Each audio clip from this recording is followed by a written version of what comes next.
record before my actual camera memory runs out, but thank God I bought 3 batteries.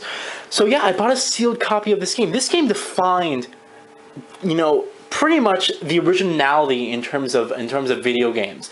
What I'm talking about is every single game comes out is, of course, it's a game that comes out. It may not be like Call of Duty exactly. It may not be like Battlefield exactly. But it's still a first-person shooter, alright? That's the point. This game created a whole brand new genre. Yes, it's through a first-person perspective, but this game is everything but shooting and killing people, alright? It's made by DICE. They made the Battlefield series. And this game, literally, you can beat this game. The first time I played this game, I beat it without using guns. You can literally beat this game without firing a single bullet. It's a really short game. It's about 4 to 6 hours long on your first time. And it's just an incredible game. I love this game so much, and I'll say it again because, you know, some people may not know this, but I love this game so much. I am actually a 5-time world record holder in Mirror's Edge. There's a time trial stage in this game. It's kind of like a multiplayer, but it's not really. But it tracks your time going through various different levels. And I got the fastest time in various different levels of the time trial stages. And yeah. And I got like the world record set. I remember checking out on mirrorsedge.com back when that website was actually, you know, live. Now they're preparing for Mirror's Edge 2. Thank God. Man, I cannot tell you how excited and happy I am that Mirror's Edge 2 is being made. You don't realize, guys, I've been screaming for a sequel for this game for years. And every year, hoping that at E3 they would announce it. And finally, I remember, because I was at my friend's house, I was so excited. I started dancing and jumping up and down and turning 180 degrees. I ran over to my best friend. I tackled him on the ground. I was like, yeah. That's how much I love this game. And how much I love this series. And I'm so happy to say that this game, the reboot, it's a reboot really, it's not really Mirror's Edge 2. They're rebooting the franchise, but it's going to be an open world game. When you play this game, it's extremely linear. But when you play this game, you'll be thinking in your head, this game would be perfect for open world. Because the concept is incredible. Amazing game. Let me tell you guys something. If you haven't played this game, and if I had to choose from every single game on here and in this list to tell you to, you know, to basically play a game, meaning if you... I screwed up on that. If I had to basically recommend one game out of every single game in this package right here that you haven't played yet, it would be Mirror's Edge. It really would. You guys seen it in a couple of my videos. I love this game. You know what? It's sealed. I kind of plan to keep it sealed. I don't know if I should unbox it. I don't know, man. It's special. I'll think about it. But yeah, amazing. This game, man. Telling you, please, if you haven't played this game, please, I beg you, please go out and buy it. It's like 15 bucks right now, really cheap. I found a brand new copy on eBay for $17, including shipping. So it was just you can get really good deals on that game. Please, please, please, if you're gonna pick up anything, any game, please just pick up this one. This game is everything. Its core gameplay is original, and to find a game in this day and age where its core gameplay is all completely original, it is such a rare occurrence. It really is. So, moving on. Alright, so I don't know what happened there, but Killzone 2, this game was like an amazing game in terms of the visuals, for the visual fidelity. It really showcased what the PlayStation 3 could do graphically. Like it really pushed the boundaries. I like this game. I like the campaign of it. I never played the first Killzone. I played the demo of the first Killzone, but great game, great story, amazing graphics. Still to this day, the graphics are pretty cool. But good story, great graphics, and the gameplay was pretty good. And I just enjoyed my time with the game. So that's that. The first Infamous is a fantastic game. I like this better than Infamous 2. I just thought it made much more of an impact, and it didn't try to, you know, it was more original in terms that the second Infamous, we'll talk about that later, but the second Infamous kind of backtracked in a sense, and I'll go into more in depth of why I said that, but The first Infamous, just amazing game. It was again, it was proof that you can have an amazing superhero game. It's an open world, exclusive to PlayStation 3. I originally bought this game. The sole reason why I bought this game is because it had the Uncharted 2 beta included in it, and I was like, "Wow, I want to play the Uncharted 2 beta." And I remember I was helping my parents out with something, and they're like, "Oh, I'll buy you a video game. Thanks for your help." And I was like, "Okay, cool." And I wanted them to buy Infamous for me because it came with the Uncharted 2 beta. And when I picked up the game, because I picked it up days after my parents pre-ordered it, they ran out of copies that came with the Uncharted 2 beta. So I was stuck with the whole game by itself, and I wasn't able to get play the beta for Uncharted. So I was kind of bummed out. But I said, you know what, nah, I got the game anyway. I guess I'll just go ahead and play it. And this game was amazing. It surprised the hell out of me. I didn't plan on playing it originally, but I'm so glad I did. This game is really good. Definitely recommend you go and play that. The first prototype, good game. Could have been really great, but it was just a good game. Prototype 2 was... We'll talk about Prototype 2 because that was a step in the wrong direction. But Prototype, the first one was a pretty enjoyable game. Again, people were comparing, saying, "Oh, it's Infamous versus Prototype. Who's gonna win? Who's gonna win? Who's gonna win?" And these games are like nothing like each other. I'm not even kidding you. They're nothing like each other except the fact that they're both superhumans and they have powers, and that's it. But you have these unique shape-shifting abilities where you can make your hands and your arms turn into like blades and claws and everything. You could rip your enemy to shreds. You can scale and run up buildings, jump like super high.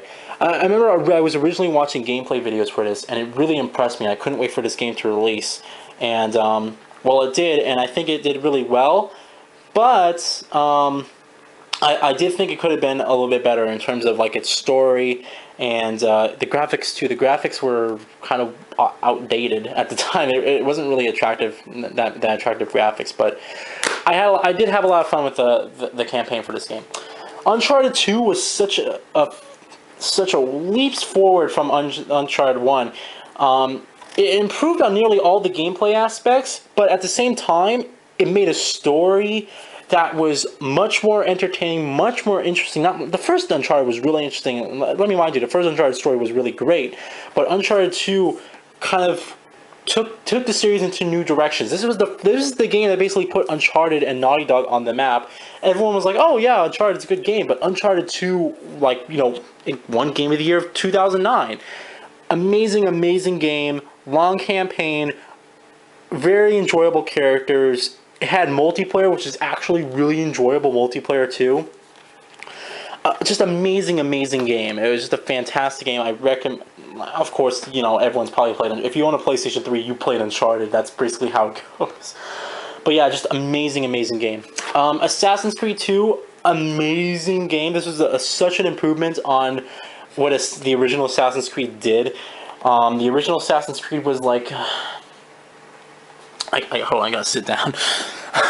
The original Assassin's Creed, I just didn't really enjoy the original Assassin's Creed at all. Assassin's Creed 2 had a much better story, had a really cool, you know, change of graphics with the, you know, they went to Italy this time, so really cool graphical style.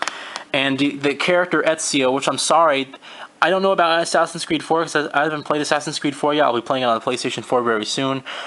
But Ezio is still my favorite character in all the Assassin's Creed. I liked him better than Altair. I liked him better than Connor with Assassin's Creed 3, and I kind of like him better with Desmond too. Like he was just an amazing character. Assassin's Creed 2 was just a phenomenal game. It really was. So if you lost interest in the Assassin's Creed series, Assassin's Creed 2 is just a phenomenal game, and you should definitely give it a try because it's actually such an improvement on practically everything. Army of 2: The 40th Day. What the hell happened to this series? That's all I have to say. It improved on the controls, but its story was like weird. Everything starts blowing up, and you don't know what's going on, and you have the return of some characters. It's not an interesting game at all. My voice is getting tired, really tired. Yeah, this game was just crap. I'm sorry. This game was crap. It was about 4 hours long. Graphics were good. But the story was like, what the hell's going on, and the characters just I didn't like them in this new one. You have two different endings, but it's like both of the endings suck. Like both of the endings like are really not that great. All right, I'm sorry guys, my camera keeps cutting out at like 10 minutes. I have no idea why. Mag. All right, let's talk about Mag. This game's about to be rendered useless because they're shutting down. Sony's shutting down the servers for this game in January of 2014. So it's like if you own this game, it's worthless. I actually checked at GameStop to see how much this game is worth. I'm not kidding you. They're selling this game for 90 cents. 90 cents for this game. At that point, you might as well just buy the game just to have it in your collection. It's like, oh, I'll just buy the game anyway. But yeah, Mag. You know what? It was an improvement. It was a technological. It was technologically speaking, it proved that you can have 256 players all on one map and have the game be stable. The game was just so generic. I mean, more generic than any game I've ever played. All right, that it just lost interest immediately. I did not really like this game at all. It was just okay. I played it like a couple times. I tried to get into it. I just couldn't. All right, it's just a boring game. Heavy Rain. This game was phenomenal. Amazing storyline, amazing visuals. I mean, this was 2010. Still to this day, the visuals, hold up. But amazing storyline that just really, this game just took it away. This is one of my favorite games this generation. Phenomenal game. It's about 10 hours long. Amazing story, amazing graphics. The gameplay, a lot of people complain it's all about QuickTime events, and I'm sorry, but like if you're all about it's all about the gameplay, it's all about the gameplay, it's all about the gameplay, rather than it's all about the overall experience, then I just feel sorry for people like that, seriously, because they missed out on such an exceptional game. Statistically speaking, this is actually a true statistic. 70% of people who played this game beat it. Only 70% of people beat this game. It's just it kind of sucks, because I really wish people would, say, oh, let's get into more original experiences. But yeah, amazing game though. If you haven't played this game, I feel sorry for you. You go pick this game up right now. It's incredible. Battlefield Bad Company 2, amazing multiplayer game. I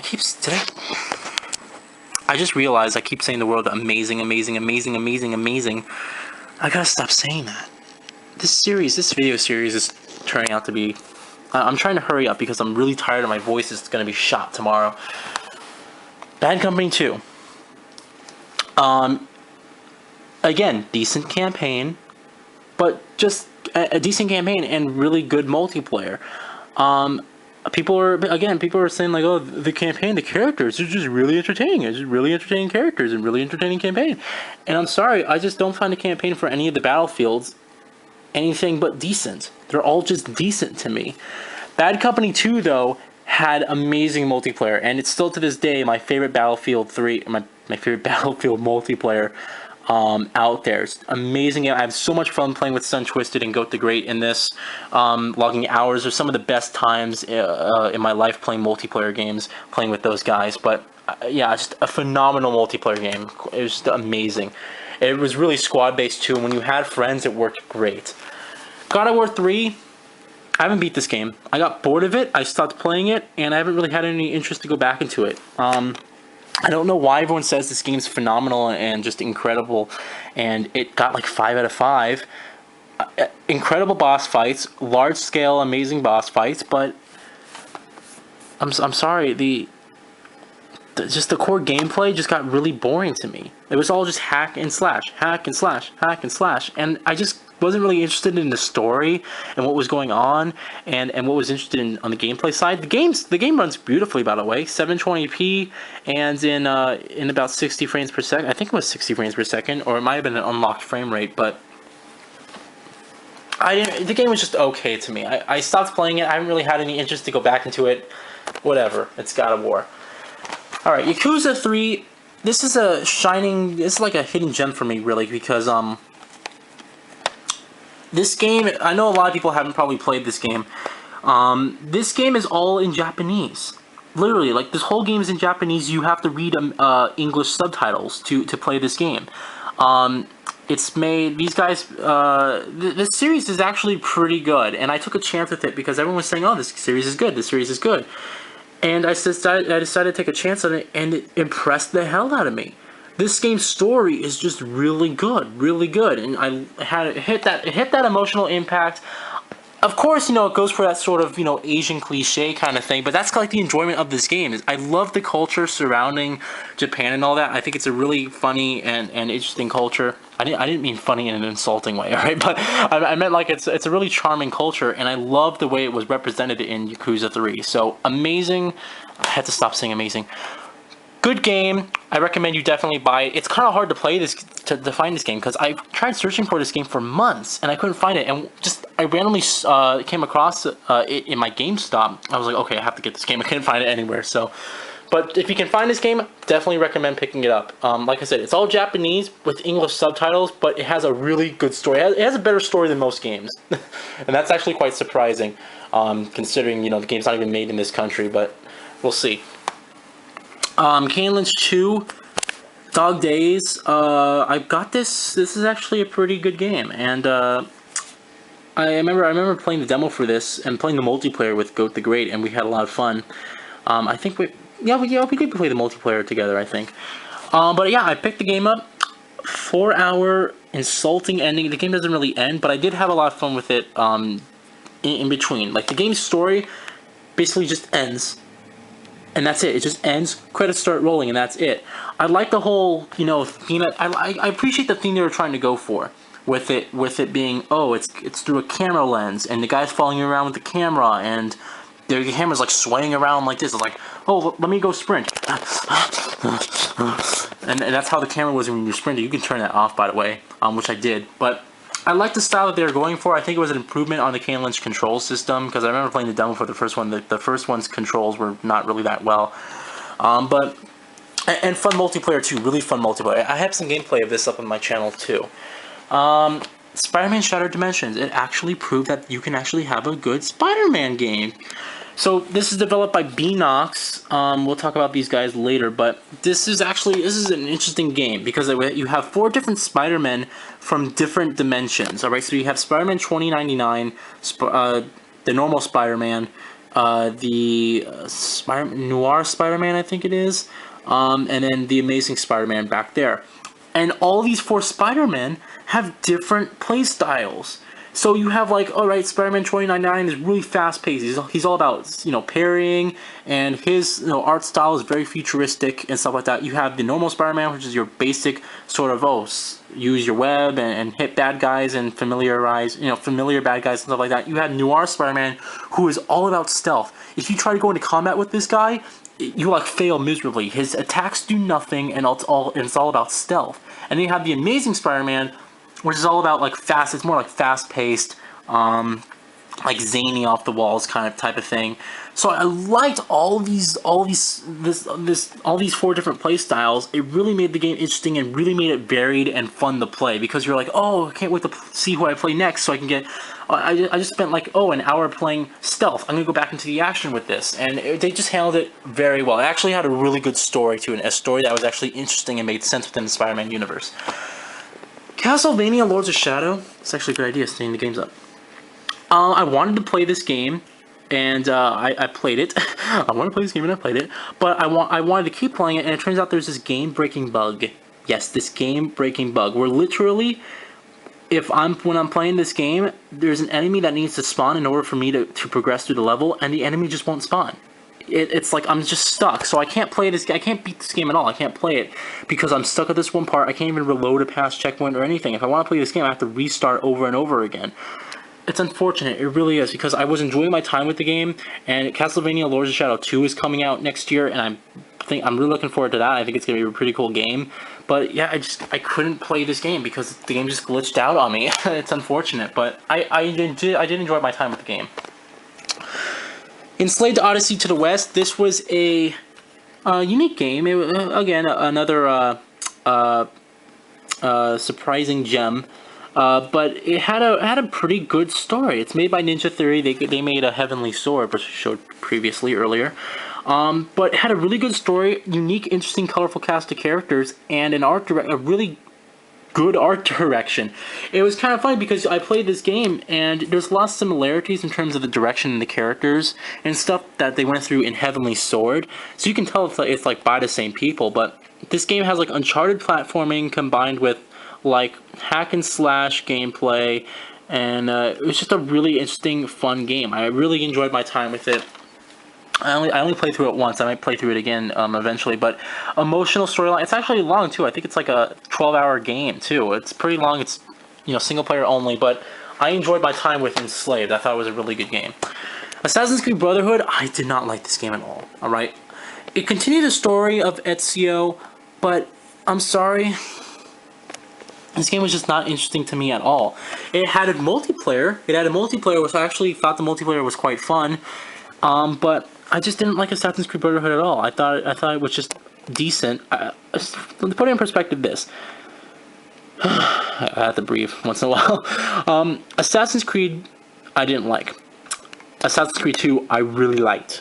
Assassin's Creed Brotherhood, I just thought it was decent. And we'll talk about the other Assassin's Creed in the future, but it's just a decent game. Nothing really special about it. They had this weird tower defense thing, which was just odd and out of place and didn't need to be done. Odd. Alright, we'll move on. We're finally here to Gran Turismo 5. This game was a disappointment. A complete disappointment. It had confusing menus. I didn't even know where to navigate half the time. And this game was all... To put it in perspective, what they did with Gran Turismo 5 is they said, okay, let's build a game all about quality over all about quantity over quality. So you have like, 1,000 cars in the game. But guess what? Like only a quarter or a third of the cars actually have a cockpit view for them. And it's embarrassing because I look at a game like Forza, which I love, and that game, may not be as big, but it's much more fun to play, much more interesting. I didn't like Gran Turismo 5 at all. I thought it was a disappointment. I was so excited to play this game too. I even asked my parents to get me the racing wheel. I have the racing wheel sitting there in my closet. I just didn't like this game. It was just a disappointment on all fronts. I didn't like the menus. It took forever to install it. It was like an 8 gig. How big is the hard drive space? I think it was like an 8 gig install. It took like a long time to install the game. But good graphics. It was actually one of the few games that actually had full 1080p on the PlayStation 4, but I just did not enjoy my time with it at all. It was just boring. It just wasn't interesting. It wasn't interesting. It was confusing menus, and I didn't like the control system whatsoever. Dead Space 2. This is the first Dead Space game I played. Loved the game. Really enjoyed it. I thought it was phenomenal. I was so surprised too because everyone's like, "Oh, Dead Space is a great series," and I remember I don't like survival horror games, but I tried out Dead Space 2, and I was really impressed with it. It had a really good emotional storyline, great graphics. It's 1080p upscaled on the PS3, and amazing. Hold on, good gameplay, really good gameplay too. And it was just a great game. It was just a really good game. I liked this game. I liked it better than Dead Space, the original Dead Space. We'll talk about Dead Space 3 later because some different opinions on that one. But Dead Space 2, good game. Really good game, actually. Killzone 3, people said, a lot of reviewers said it was actually, not as good as Killzone 2. I thought it was better than Killzone 2, actually. I thought it had a much more interesting storyline. I thought it improved on the controls. It got rid of that stupid weight system in Killzone 2. And gave us, a lightweight control system, which was cool. But they improved the controls, the graphics were even better, and and I liked the story much more. It was just a really good game, so I enjoyed Killzone 3. Yakuza 4, now this is the game that actually I played first before I played prior to Yakuza 3. Yakuza 4 was not much better, but it was a better game because what it did is it incorporated 4 main characters. So what you have here is obviously you only had one character in Yakuza 3, but they added 3 more characters who had all different types of personalities and different fighting styles too. And to see all these characters' stories kind of intersect and come together at the very end was just a really fun, interesting treat, and I really enjoyed it. And I really am glad I played this game. I liked it much better than Yakuza 3. Not that I didn't like, I already said I liked Yakuza 3, but I really enjoyed Yakuza 4 more. It's unfortunate because Yakuza 5 has been out in Japan for a year, And Sega was asked, are you going to port Yakuza 5 to US? And Sega said, we have no plans to port Yakuza 5 to the United States of America. I'm just so disappointed with that, because I really can't wait to play Yakuza 5. I can import the game from Japan if I want, but I don't know Japanese. It's not like I can just turn on subtitles in the game and I can enjoy the game with English subtitles. I don't know Japanese. So, but amazing game. Telling you guys, pick this game up. It really is fun. You'll be surprised. Even though the whole game's in Japanese with English subtitles, you'll be surprised at how good the story is. Alright, moving on, our last stack, thank God. Portal 2. This game was phenomenal, and it was one of my favorite games of 2011 when it came out, and it just had a really interesting storyline. It was charming, funny, it was, you know, really just enjoyable, and it was such an improvement on everything in terms of the first Portal. Phenomenal. It had a really interesting, well, the gameplay mechanics are, you know, puzzle solving and stuff like that. But there is co-op, and I played the whole co-op with Libs on Luck. We had a lot of fun playing that. It has a whole separate co-op campaign. It's like a 4-hour separate co-op campaign with like a 10-hour storyline. And I really enjoyed this game. Actually, no, I think the storyline took me like 15 hours to play this game because I'm an idiot, and when it comes to puzzle solving, that's not my strong suit. But I bought the PlayStation 3 version, and Sony and Steam have this signed deal that I actually got the game for free. I actually got a copy of the game for free on Steam. So I already have 2 copies of this game, which is pretty cool. I just like having a physical copy in my hand. But amazing game, Portal 2. Just amazing game. L.A. Noire. This game I really liked, but I thought could have been much better. Amazing. Stop saying amazing. Incredible facial animations with the new technology and everything. They did a really good job with, you know, incorporating this brand new technology and stuff like that. Really interesting. I liked the story a lot. The ending kind of just ended, and the ending didn't really give you a clear, concise ending. Like, it didn't give you really a satisfactory ending. My only complaint with the game is that the fact that it gets a little bit repetitive. Towards like midway, a third through the game, you're like, all right, I'm just doing the same process over and over and over again. It's kind of getting repetitive. Second of all, there is no other stuff to do throughout the world. It's like Mafia 2. It's like, this is a Rockstar game. You should have like side content, you know? I wish that Mafia 2 had that too, but L.A. Noire didn't have side content, so all you could do is do the story. It's not like you say, oh, it's not like, oh, I want to go to the Hall of Records and do something, or you do go to the Hall of Records for a story mission, but you can't go to the movie theaters. You can't go to like a drive-in movie theater. You can't do any of that stuff, and it just would have been fun. It would have really like synced the immersion in if you could have been able to do that. So that's L.A. Noire. I liked it. I thought it could have been great though. Infamous 2. An enjoyable game. I did not like it as much as the first Infamous, and the reason is because Infamous 2 felt like it was trying to do better than Infamous was, but at the same time, what it did is it kind of made you backtrack, because it made you unlock the same powers that you unlocked in the first game. And I kind of felt like, all right, I kind of give the developers, like, you know, a little bit of leeway, because it's electricity. There's not so much you can do with electricity. And everything that you could do, they basically did in the first Infamous. But with Infamous 2, they added like fire and ice to the mix, which you got later on, and you had like branching story paths. Good campaign. I just didn't think it was as good as, or nearly as fun as the first Infamous was. First Infamous felt really refined. This one felt like, oh, I'm just trying to be what the first Infamous was. Let me make you unlock the same powers over and over again. It just wasn't. It kind of, you know, it kind of annoyed me. All right, Deus. So tired. We're almost done. All right, we're almost done. Deus Ex Human Revolution. I love this game, and I don't mean like I love this game. I love this game like I love Mirror's Edge. This game is phenomenal. I played this game 3 times already. Once on the PlayStation 3, twice on the PC. This game is phenomenal. I love the art style, the direction, everything like that. They went for that. The graphics, there's a couple detail, like the character models could have been much better, but it's all about style. And this game has one of the best soundtracks for a video game I've ever heard in my entire life. Amazing storyline that you really do sink your teeth in with the characters and stuff like that. And I just love this game. I'm a stealth guy, so this game was amazing on stealth.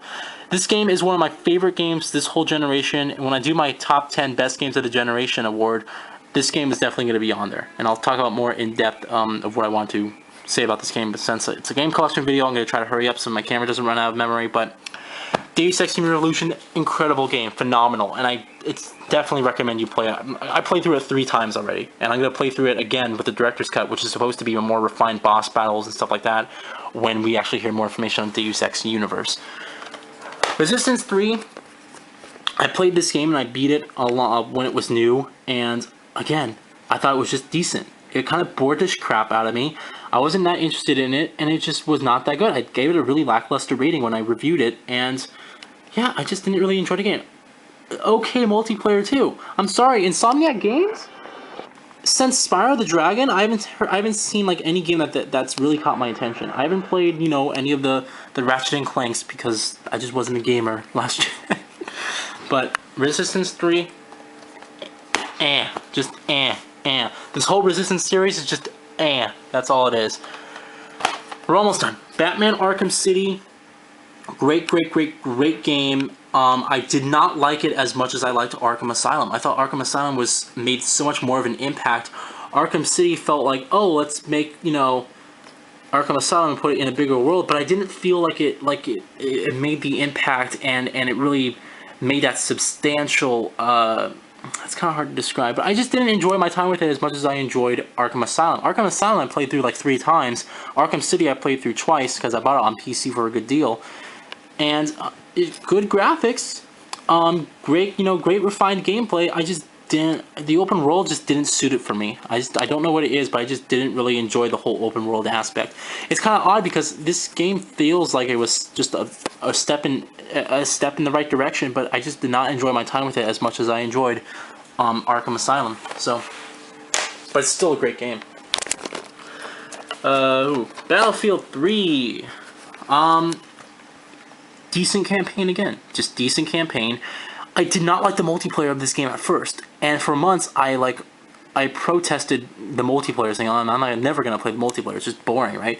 And it wasn't until like months later I said, "You know what? I'm gonna see if I can get into this multiplayer." And I started playing it, and I started getting into it, and I started actually getting really good.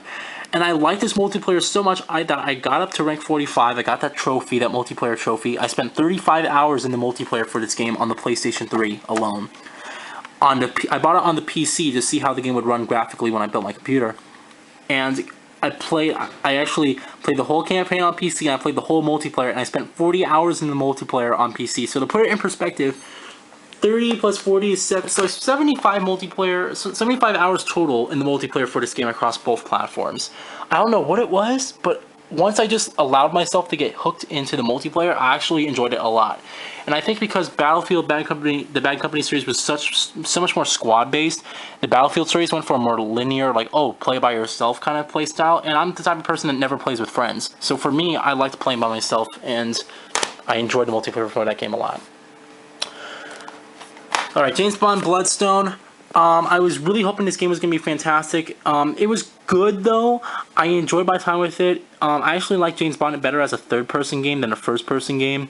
But I liked the driving stage for this game, too. It felt like this game was trying to be like, oh, a James Bond film. Like a Daniel Craig, you know, James Bond film. It just, the story wasn't that interesting. The graphics were okay. Yeah, I do think that they could have made this better. It was just overall, it was a good Bond game. I had hopes for it to be great, and actually, because I really enjoyed my time with Everything or Nothing, James Bond Everything or Nothing on the PS2.